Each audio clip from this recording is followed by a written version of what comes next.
Selamat malam Ibu Bapak, Saudara-saudara yang terkasih di dalam Kristus. Kita kembali bersekutu di dalam syafaat malam. Cerita yang mengawali perenungan atau refleksi kita malam ini berjudul "Pergi kalian, ini kan wortelku". Dikisahkan ada seorang perempuan tua meninggal dunia. Dia dibawa oleh malaikat untuk menghadap Sang Hakim Agung. Sang Hakim memeriksa apakah ada perbuatan baik yang pernah dilakukan perempuan ini yang membuat dia bisa masuk surga. Setelah membolak-balik catatan perbuatan perempuan ini semasa hidupnya, akhirnya Sang Hakim Agung berhasil menemukan bahwa ada satu perbuatan baik yang pernah dilakukan perempuan ini, bahwa suatu saat dia pernah memberikan sebuah wortel kepada seorang pengemis kelaparan. Akhirnya Sang Hakim Agung memutuskan bahwa halnya perempuan ini bisa masuk atau tidak bisa masuk ke dalam surga akan tergantung dari kekuatan sebatang wortel itu, yang adalah bukti satu-satunya kebaikan perempuan ini. Wortel itu pun dibawa masuk ke dalam ruang pengadilan dan diserahkan kepada perempuan itu. Begitu wortel itu digenggam oleh sang perempuan, dia mulai terangkat seakan ditarik oleh tali yang tidak kelihatan. Perlahan tapi pasti perempuan itu terangkat ke langit. Saat itulah muncul seorang pemuda yang dengan cepat meraih dan memegang ujung pakaian perempuan ini. Terangkatlah mereka berdua. Tiba-tiba datang seorang pengemis yang melompat dan memegang kaki sang pemuda. Ia pun ikut terangkat. Menyusul datang orang lain dan orang lain lagi dan orang lain lagi, begitu seterusnya. Dalam waktu yang relatif singkat, terbentuklah rangkaian orang-orang yang terangkat ke langit oleh kekuatan wortel kebaikan itu. Anehnya, perempuan itu tidak merasa berat oleh rangkaian orang-orang yang bergelantungan menggantungkan diri kepadanya. Bahkan perempuan itu sama sekali tidak menyadari bahwa ada sekian banyak orang bergelantungan pada dirinya, karena ia tidak pernah sekalipun menengok ke bawah. Dia terus mengarahkan pandangannya ke depan. Makin tinggi rangkaian orang-orang ini terangkat sampai mereka mendekati gerbang sorga. Saat itulah perempuan ini menengok ke bawah, ingin melihat bumi sebelum memasuki sorga. Begitu dia menengok, dia melihat rangkaian orang yang bergelantungan di bawahnya. Perempuan ini marah sekali. Dia menggerakkan kedua tangannya dengan sikap mengusir sambil berkata, "Kalian semua pergi, ayo pergi. Ini kan wortelku."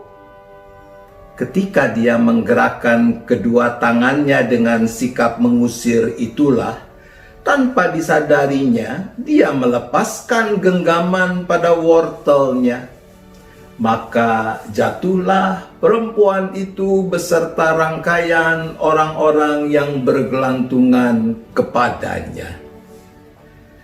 Ibu bapak, saudara-saudara yang terkasih, akar dosa adalah egoisme dan egosentrisme.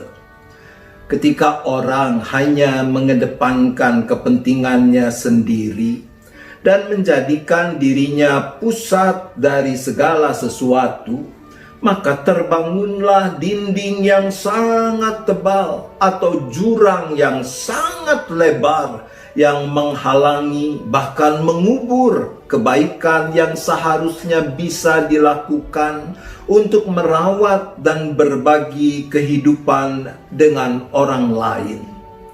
Ada hal-hal yang sebenarnya tidak mengakibatkan kerugian apa-apa bagi diri kita dan bisa mendatangkan kebaikan bagi orang lain.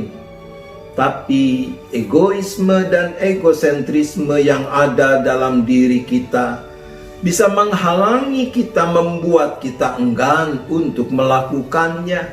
Nah, silakan saudara masing-masing memikirkan apa itu halnya bagi diri saudara masing-masing. Jangan sampai keegoisan membuat kita kehilangan kesempatan untuk masuk sorga. Itu sebabnya firman Tuhan melalui tulisan Rasul Paulus dalam surat Filipi pasal 2 ayat 4 mengatakan, "Dan janganlah tiap-tiap orang hanya memperhatikan kepentingannya sendiri, tetapi kepentingan orang lain juga." Betapa indahnya hidup ini apabila egoisme dan egosentrisme terkikis. Ketika setiap orang mau memperhatikan kepentingan orang lain, maka tidak ada beban yang terlalu berat untuk dipikul. Tidak ada persoalan yang terlalu besar untuk diatasi. Selamat merawat dan berbagi kehidupan lewat kesungguhan kita untuk tidak hanya memperhatikan kepentingan sendiri, tetapi kepentingan orang lain juga. Tuhan menolong kita. Amin. Mari kita bersyafaat. Bapa di sorga, yang telah mendemonstrasikan betapa Engkau sungguh tidak mementingkan diri sendiri, sehingga Yesus Kristus Dia bersedia untuk tidak memandang kesetaraan dengan Allah sebagai milik yang harus dipertahankan, melainkan telah mengosongkan dirinya menjadi sama dengan manusia, menderita bahkan sampai mati di kayu salib, agar kami yang seharusnya binasa beroleh selamat. Ya Bapa, ampunilah kami sekiranya dalam relasi dengan orang lain kami masih suka membiarkan egoisme dan egosentrisme yang menggerakkan pilihan-pilihan, sehingga kami sebenarnya masih memperhatikan kepentingan diri sendiri saja. Maka kami juga mohon kiranya Bapa yang melimpahkan hikmat, kemauan, kasih yang meluap, agar kami juga dapat mengikis egoisme dan egosentrisme. Kami tidak hanya memperhatikan kepentingan diri sendiri, tetapi kepentingan orang lain juga. Dan khususnya di masa pandemi dengan dampaknya yang serius pada aspek perekonomian, kami juga berdoa agar